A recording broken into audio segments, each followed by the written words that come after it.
Good morning, class. Today we are going to discuss something about green revolution. Hope so. Till this time, half of the chapter, or you can say factors of production as well as production, it must be clear to you. So it is basically we are going to discuss about how to increase yield. Yield refers to production per hectare. तो यहाँ पे हमें सिर्फ ये discuss करना है that production per hectare हम कैसे बढ़ाते हैं. And for this particular thing, the government of India has taken an initiative in the year 1967 that was known as Green Revolution. So we need to discuss that in this particular slide.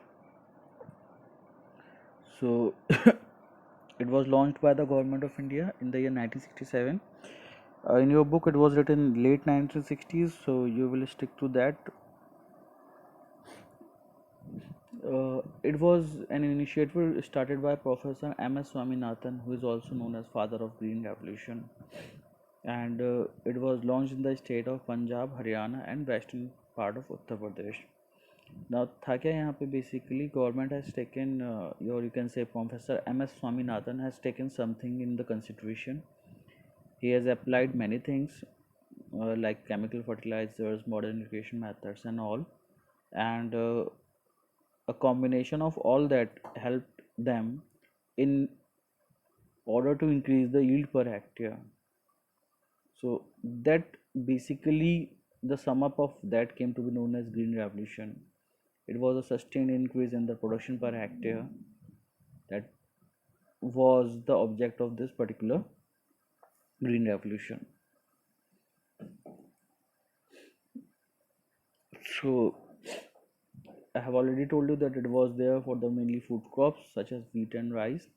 And अगर हम chapter देखते हैं तो chapter में एक दो line जो है उसके ऊपर लिखी हुई है कि दैट जब इसका प्रोडक्शन यूटिलाइज होना शुरू हुआ, so the production of the wheat was enhanced by around you can say twice to its capacity.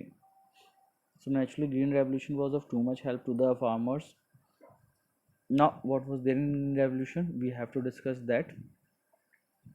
First of all, they have taken the better quality of seeds, that is HYV seeds. Okay, high yielding variety seeds जो हैं वो आपके genetically moduled seeds थे.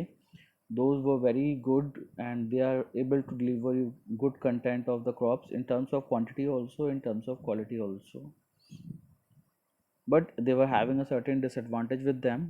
What was the disadvantage with them was that most of the time they were very expensive as well as they requires more water. So naturally when they requires more water, it will be a problematic thing for the areas that are having less water. Second one is use of chemical fertilizers. Again, chemical fertilizers were there that were very helpful for the development of soil, but again they are also having a limitations, like if we are going to utilize the soil for a chemical fertilizers for a long period of time, then it generally decreases the soil fertility of the soil, the natural fertility. Soil becomes actually dependent on the fertilizers.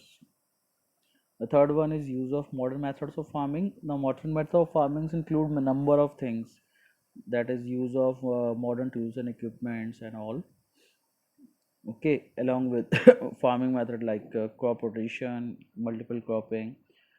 So with the help of all these things, the production also increases. And finally we are having the crop rotation, multiple cropping. Now don't get confused with crop rotation, multiple cropping.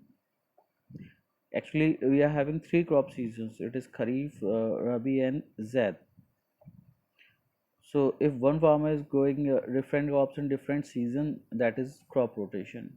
While talking about multiple cropping, it may be there that the farmer may grow two crops at the same time. As we can see that mostly we are going to grow pulses along with the main crop.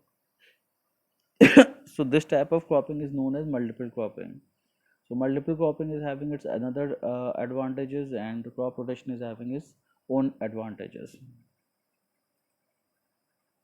So what was the impact of this? Some of the impact I have discussed with you, sorry. The very first impact that it was helpful in production increasing. So naturally you can say the yield, you can say increase up to twice the limit. Then talking about its disadvantage, first of all, that it led to the use of fertilizers, and generally these fertilizers were associated with the loss of fertility of soil. Fertility of soil का जो loss हो रहा है उसको हम सीधे terms में लेके चलते हैं, दैट इज सॉइल की जो नेचुरल फर्टिलिटी है वो कहीं ना कहीं जो है लूज होती जा रही थी. It was becoming more and more dependent on the fertilisers. Unless and until you are not utilizing fertilizer, soil is not giving you the benefit that it should give you. The second thing that was there is that when we start using tube wells, it also led to the depletion of underground water level. Naturally, when the farmers were utilizing the tube wells recklessly, not in an efficient way, then it led to the depletion of the underground water level. So these were the two other I have discussed with you, like HYV seeds were more expensive, and modern farming methods are again more expensive. So in short, you can say the advantage of green revolution was merely taken by the farmers who were having the more income.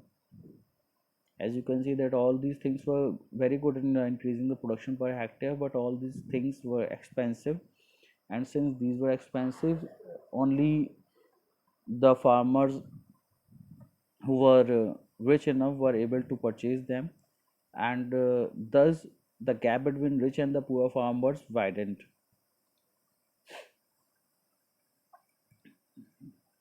So hope so this must be clear to you.